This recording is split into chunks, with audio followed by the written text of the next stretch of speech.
serving you. This is an NBC News special report. Here's Tom Yamas. And good day. We are coming on the air with breaking news. Just moments ago, NBC News has obtained a copy of the warrant used to carry out this week's FBI search of former President Donald Trump's Florida home. That warrant issued by the Justice Department provides a detailed explanation of exactly what they were looking for. I want to get right to NBC's Justice and Intelligence correspondent, Ken Delaney. And Ken, you're one of the few people at NBC News who's actually seen this document. It is going to post later, but I understand you've obtained it through your sources. What is it telling us? Tom, it's telling us that the FBI says that they seized 11 sets of classified documents from the former president's Florida home at Mar-a-Lago from among 20 boxes of items, some of which it's not clear whether they're classified or not. And very few of these items are actually labeled in a way that people can understand what they mean, but some are. And one is an executive grant of clemency for Roger Jason Stone Jr. And another is listed as information regarding the president of France. And then in terms of the documents that are labeled classified, and this is from the receipt of property, the list of things that the FBI said they took, which is signed by a lawyer for Donald Trump and by an FBI special agent. Among the list of things they said they took was a designation of documents called various classified TSSCI documents. That stands for top secret, sensitive, compartmented information. That's a very high level of classification beyond top secret. What it refers to is information that's so secret that you can only see it if you have a need to know within the U.S. government. And then the FBI says they took 4 sets of top secret documents, 3 sets of secret documents, and 3 sets of confidential documents. There's also an attachment, Tom, that explains, it's part of the warrant that explains what the FBI told the judge they were seeking before they got there. And this has some very interesting language in it because it says that the FBI was seeking any physical documents with classification markings, along with any containers or boxes in which such documents are located. It also asked for information, including communications in any form, regarding the retrieval, storage, or transmission of national defense information or classified material, any government or presidential records created between January 2017 and January 20th, 2021, or any evidence of the knowing alteration, destruction, or concealment of any government or presidential records or any documents with classification markings. And lastly, Tom, there's another attachment in which the FBI describes the areas of the property where it will search and where it won't search. It talks about how Mar-a-Lago is a mansion with approximately 58 bedrooms and 33 bathrooms on a 17-acre estate. And the FBI says that they were going to search an area called the 45 office, all storage rooms, and all other rooms or areas within the premises used or available to be used by F. POTUS, the former president of the United States, and his staff, in which boxes or documents could be stored, including all structures or buildings on the estate. And the FBI went on to say they would not search, for example, rooms used by third parties such as Mar-a-Lago members and rooms otherwise not used by the former president. So it was a targeted search. They seized classified documents. They seized documents labeled regarding the president of France. And what's not in here, Tom, is any reference to nuclear material or any label of any kind that describes what these classified materials are. And that would make sense because the FBI is not going to specifically lay out the nature of classified documents. And Ken, the reason why you say that is because there's a Washington Post report saying that some of these documents could be connected to nuclear issues, and that was some of the major reporting coming out of the Washington Post earlier today. You know, Ken, as you were reading through this, and I understand you've only had a short amount of time to kind of glance through everything, and it's pretty detailed from what you've had so far. It sounds like there was a vast set of documents they were trying to get, but I think it's important for us to explain to the viewers that these documents were not the property of Donald Trump. They were the property of the United States government, correct? Well, that is certainly the theory of the prosecution and the theory of the FBI and the circumstances under which they seize these documents. I think the Trump team is arguing something different. They are arguing that the president had inherent declassification authority and was free to take any document he wanted from the Oval Office or the White House as long as he said it was declassified. We've spoken to historians and scholars about that, and they don't see much evidence for that point of view in the law. I mean, the president can declassify anything, but there has to be a record record of it. We're told there's a process and procedure, and particularly when it comes to highly classified documents, there's no precedent for a president taking these kinds of documents home. There are methods to store these kinds of documents. Former presidents who've written memoirs, for example, have had to go to secure facilities to look at classified documents. So you're absolutely right. According to the Justice Department and the FBI, these documents are the property of the U.S. government. And I guess the big headline out of all of this right now is that it is clear right now that the documents that the FBI obtained from Mar-a-Lago were indeed, lots of them, both classified and top secret documents. That's right. Not only top secret, but even a designation higher than top secret. Sensitive, compartmented information. That refers to some of the most secret documents in the government, Tom. All right, Ken, I want you to stand by for us for a moment here. I want to go to David Loffman. He's the former chief of the Counterintelligence and Export Control Section in the Department of Justice National Security Division. If you can, please kind of walk us through. You heard Ken's reporting there. What stood out to you? Well, Ken is reporting on the types of documents that the government is looking for as referenced in the warrant, and we can, match that up with the reporting about what was actually retrieved, as the Wall Street Journal reported. What jumps out to me immediately, what I was looking for was the references on the warrant to what statutes, the violation of which were the foundation for the seeking this warrant, for the request to issue the warrant on a finding of probable cause that crimes have been committed and that evidence of those crimes would be found at Mar-a-Lago. And to my, somewhat shock, although maybe we shouldn't be shocked anymore, among the statutes cited is 18 U.S.C. 18 is Title 18, which is the Criminal Code of the United States, Section 793, which comprises the Espionage Act and includes sections that I used to use to prosecute people who, retained unlawfully and disclosed unlawfully classified information defined as information relating to the national defense. It's the most sensitive kind of information at issue, and that was one of the violations that undergirds this warrant. They also cited statutes having to do with the concealment and obstruction of information. So it's a pretty powerful statutory foundation for this search warrant, and it's just really shocking to see it associated with a search warrant directed at a former president of the United States. And it underscores the alarm bells that went off at the department when they came to realize that the former president and his representatives were not being candid with them about having produced to the National Archives all of the classified information at Mar-a-Lago. David, I do want to go back, and I know this is your area of expertise, but a little bit of when you started was a bit technical, and I want to make sure we're walking our viewers through this. I want you to go back to that espionage part. Essentially, these documents could be documents foreign governments would want to get their hands on, or other nefarious bodies, possibly?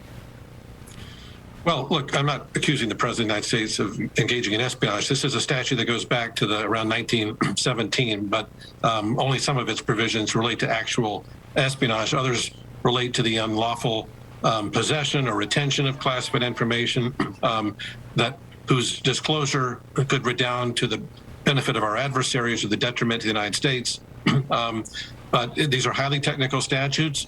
They are charged, 18 U.S.C. 793 is charged in the most serious kinds of cases involving the mishandling of classified information.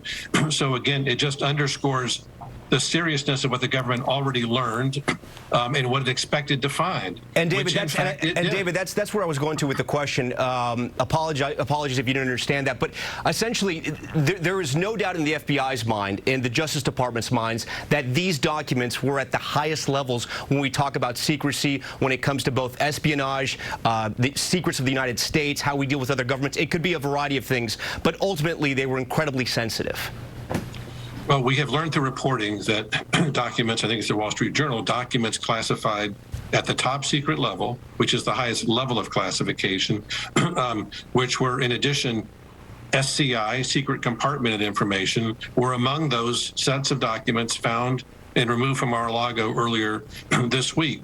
SCI is a compartment, it's not a classification level, but it signifies that among the most sensitive type of sources and methods of intelligence collection were used to gather the intelligence comprising that document, that report. Oftentimes it is signals-related intelligence, electronic surveillance that the National Security Agency may engage in, for example. It could also sometimes involve human source reporting. These are documents that typically have brightly colored cover sheets that have to remain in a secure compartment and facility that only people with special credentials can access. These are not documents intended to be residing at someone's private beach resort. Yeah, near a pool house. Okay, David, we appreciate your analysis there. I do want to bring in our chief White House correspondent, Kristen Welker. Now, Kristen, I know you've been listening to all the reporting from Ken and some of the analysis here. President Biden has been very careful to comment on this. Most of the comments, of course, have come from the Justice Department. Do we know if the White House has been aware of this and they've seen these documents as well? Is there any comment coming? And, of course, there's the big political question in this, right? There was a risk by the Justice Department to go in there because already Republicans and defenders of the former president said the Justice Department really went out of bounds here in going into Mar-a-Lago and trying to obtain these documents once again. Well, great point, Tom. To your first question, we haven't heard from President Biden yet or the White House yet about the release of this search warrant, but I can tell you that they have not been commenting, and in fact, they have been going to great lengths to try to distance themselves from this process, from the search that unfolded at Mar-a-Lago on Monday. We have pressed the press secretary repeatedly about this, other top officials here within the administration, and they are just saying that they will not comment on an ongoing investigation, and that's really a part of the broader strategy here by the president to fulfill that campaign promise not to engage in the actions of the Justice Department, and that show that it is independent from the White House. So as a political matter, that is the strategy from this president and from this White House. At the same time, you talk about the broader political implications of all of this, Tom, and I think there are a few. On the one hand, if you talk to Republicans, both Trump supporters and detractors, they will tell you that this is a moment where, to some extent, some Republicans have been galvanized around former President Trump, who has continued to lash out at the investigation, at the Justice Department, at the FBI, accusing them of overreach, and that has to some extent galvanized some Republicans around the former president, including those who left him and stopped supporting him in the wake of January 6th. I'm told some are now coming back into the fold. You're also seeing all of this unfold in a week that has seen some really big wins for Democrats. Democrats poised to pass a major piece of legislation. In fact, just today, the president poised to take a victory lap to talk about all of this. And now, yet again, the oxygen being sucked up by his predecessor, someone who he may be facing again in 2024. So I think the political implications are quite significant. But when you talk about these documents, Tom, as a political matter and as a matter of national security, I've been talking to experts who say, look, it's really about that. While Americans might be sitting back and being confused about why is there such a robust fight and such a strong effort to retrieve these documents, it really comes down to that. They say this is a matter of national security. One more point I will make, Tom. You saw this extraordinary statement from the Attorney General on Thursday coming out. It was 2 minutes, but it was a very strong and forceful defense of the decision to go in and search Mar-a-Lago for these documents, some of them classified, as Ken has been reporting at the top, as you have been talking about, and also a defense of the law enforcement officials who carried this out. It comes against increased attacks against them because as the president has stepped up his attacks, we have seen other attacks online. And of course, you saw that attack against the FBI field office in Cincinnati. Now, we don't know exactly what the motive was there, but we do know that that is someone who's been active on former President Trump's social media site. And so all of those threats are things that are concerning not only the Attorney General as he laid out yesterday, but I've been talking to a number of law enforcement officials who say this is a very tense moment. They're very concerned about that stepped up rhetoric. And again, really underscoring how important they believe it was for the Attorney General to get out in front of it, to make that 2-minute statement where they believe he said quite a lot and delivered that robust defense of their actions on Monday, Tom. All right, Kristen Welker for us from the White House. Kristen, we want to thank you for that. I want to go to NBC's Ron Allen, who's at Mr. Trump's Florida residence in Mar-a-Lago, just outside there, I should mention. Ron, I understand you have some reaction from the former president. Yes, the former president has certainly been trying to take advantage of this moment. As soon as the reports were surfacing about what was in the documents from the Wall Street Journal and then from NBC News, former President Trump released a statement saying in part that, number one, it was all declassified, and number two, they didn't have to, quote, seize anything. They could have had it any time they wanted to without playing politics and breaking into Mar-a-Lago. Of course, we know that there was a subpoena issued some time ago that Mr. Trump apparently did not comply with. He says all they had to do was ask. He says the bigger problem is what are they going to do with the 33 million pages of documents, many of which are classified, that President Obama took to Chicago, something that he has raised on a number of occasions in previous days. Interestingly, today, the National Archives and Records Administration released a statement saying that it is in control of President Obama's classified and unclassified documents. They say that there are the 30 million documents that former President Trump is talking about are in a government facility in Chicago that they have control of, and the classified documents are also in a secured facility in Washington, to rebut former President Trump's statements about that. Beyond that, the president's spokesman issued a statement saying that the Biden administration is in obvious damage control. They call it a botched raid. They talk about the fact that there was a handwritten note and picture book seized, trying to sarcastically allude to some of the items that were listed in the various documents, and they say this is outrageous, that this is being directed, the weaponization of the government, a phrase that the former president has used in recent days. Beyond that, on his social media feed, he has also been talking about his victories, candidates that he has endorsed in the primary season who have been victorious, and his poll number, something that, of course, former President Trump often likes to talk about. So clearly, he is trying to make get political advantage from this moment, while at the same time attacking the Biden administration and attacking the Justice Department and the FBI for doing this all in the first place. All right, Ron, we appreciate that. On that reporting, I do want to bring in David Loftman once again. David, walk our viewers through this. The president does have the power to declassify any documents he wants, but there is a process for that, correct? Well, yes and no. Yes, the president is the supreme original classification authority and has inherent constitutional powers, if not statutorily derived powers, to declassify information. But there are no executive orders or statutes or regulations that prescribe the mechanism by which a president of the United States should do that. There are executive orders that address how subordinate officials, up to I think the vice president, can declassify materials, but it's a very fixed, prescribed procedure.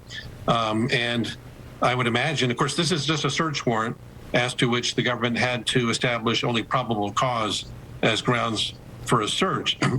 This is not a charging document. It remains to be seen whether the Department of Justice would exercise its prosecutorial discretion to charge Mr. Trump or any of his representatives with a crime, in which case they'd have to prove beyond a reasonable doubt that he committed a crime. But I would expect that the department has already closely considered and will continue to evaluate the adequacy of a defense that Mr. Trump almost certainly would make, which he's making through his public relations representatives now, that he automatically can declassify things, or just by thinking it or saying it to some aide who scribbles it on a cocktail napkin that's halfway flushed down the toilet, that he has declassified something. There has to be some sort of formalization accompanying a decision as important, as momentous as declassifying intelligence collection information. And perhaps the government has undertaken witness interviews of former White House people, to former White House aides, to learn more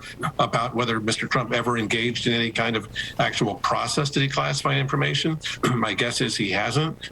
But this would be a case of first impression, an issue of first impression, if the case were charged, if it were therefore litigated, because no court has ever addressed the means by which a president of the United States must declassify information. One thing I think should be determined by a judge is that it doesn't happen just in the president's head. It doesn't happen just because the president is walking around possessing this declassification authority, or even if he barks at an aide to do it.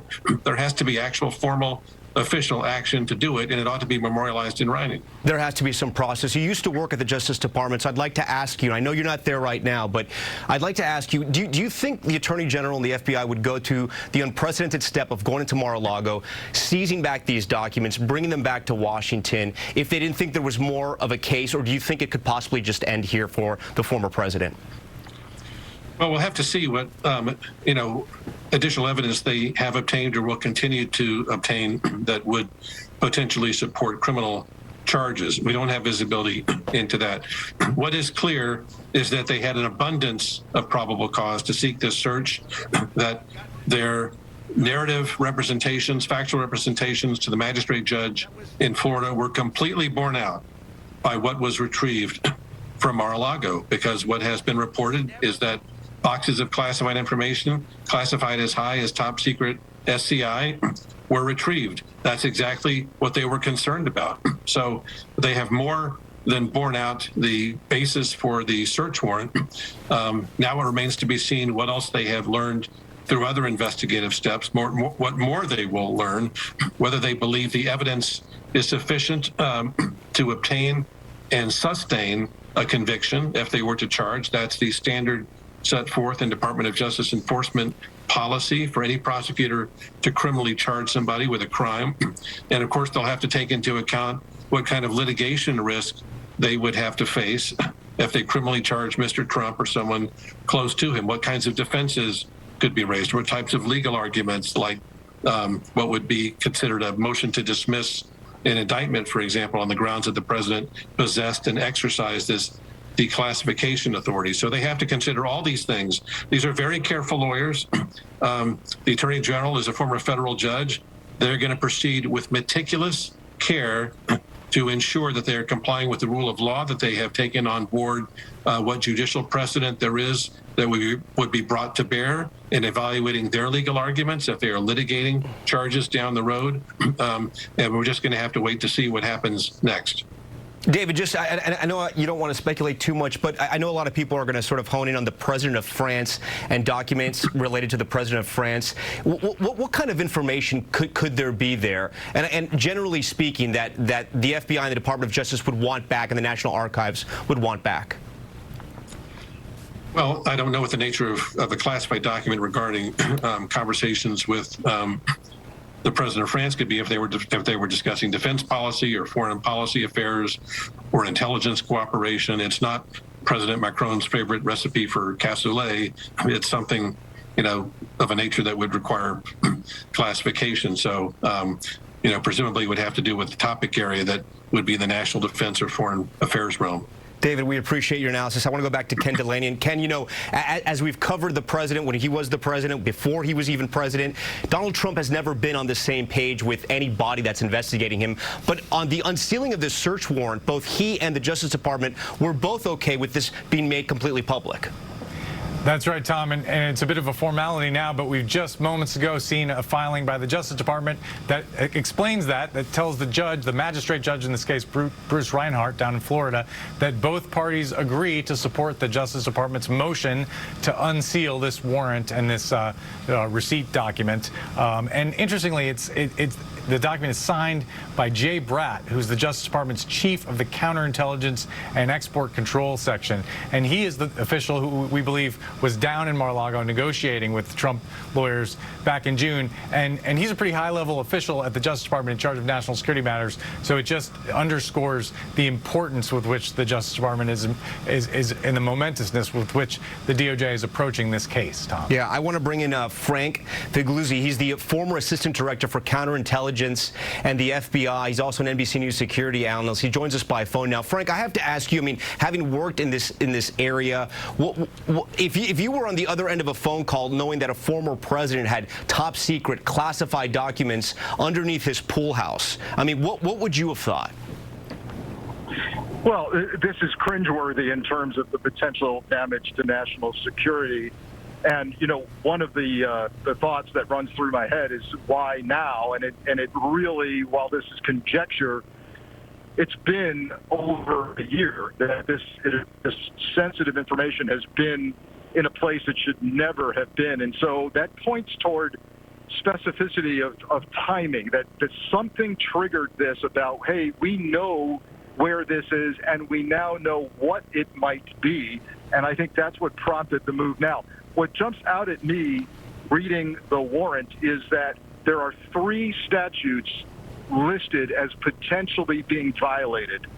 And they didn't have to list 3. They could have listed 1 or 2, but they've listed 3. And what jumps out at me is that the first statute listed, Title 18, 793, is an espionage statute. That is amongst the most serious crimes you can be charged with in the United States government. So elements of that statute involve not only possessing unlawfully national defense information, but there's a possibility within the provisions of that statute that you're transmitting it. So they can't, it appears to me that they can't yet rule out the possibility of espionage. And then another statute they've listed, Title 18, 2071, would actually, if he's convicted of it, if someone is convicted of it, would preclude that person from holding future office. So they went ahead and listed 3 significant statutes. They did it because they apparently cannot rule out the most serious crimes in our government. Frank, I got to ask you, for these documents to be labeled classified, top secret, sensitive, compartmented information, is there any chance that these documents aren't that important, or just to get that classification to be stamped top secret, classified, it has to be of the utmost importance? Basically what I'm getting at is there any chance here the president thought these documents weren't that important?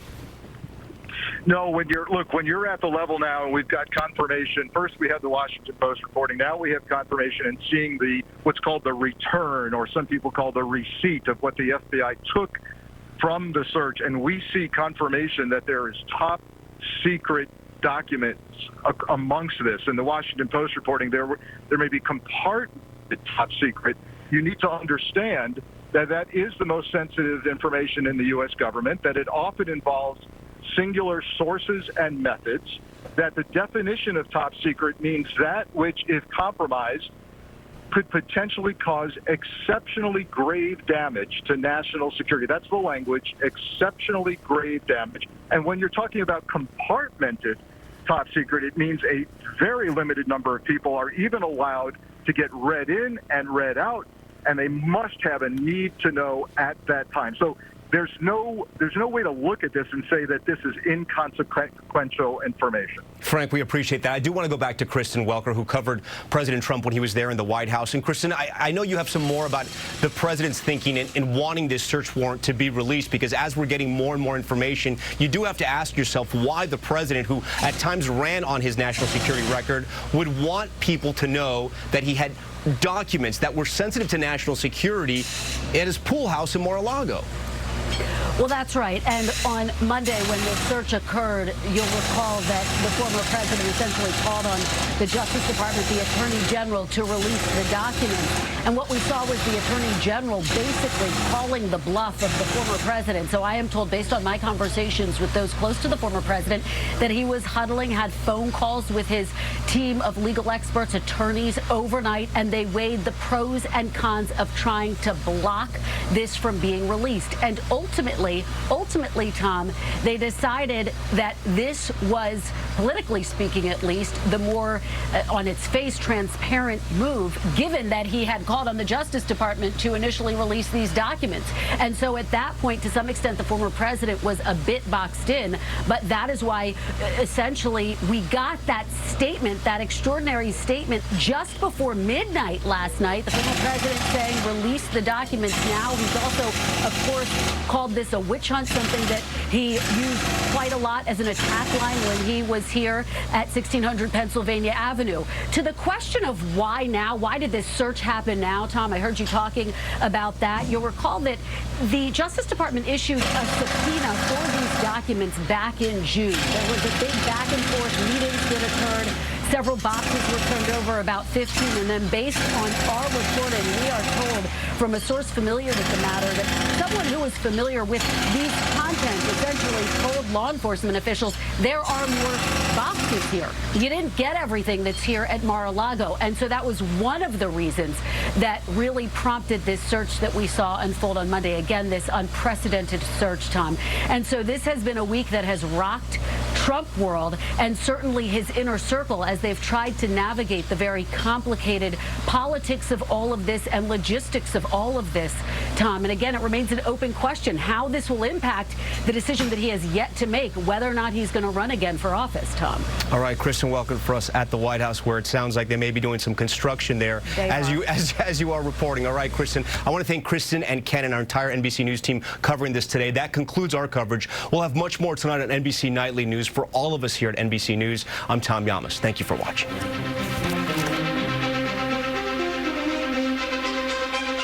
Yeah.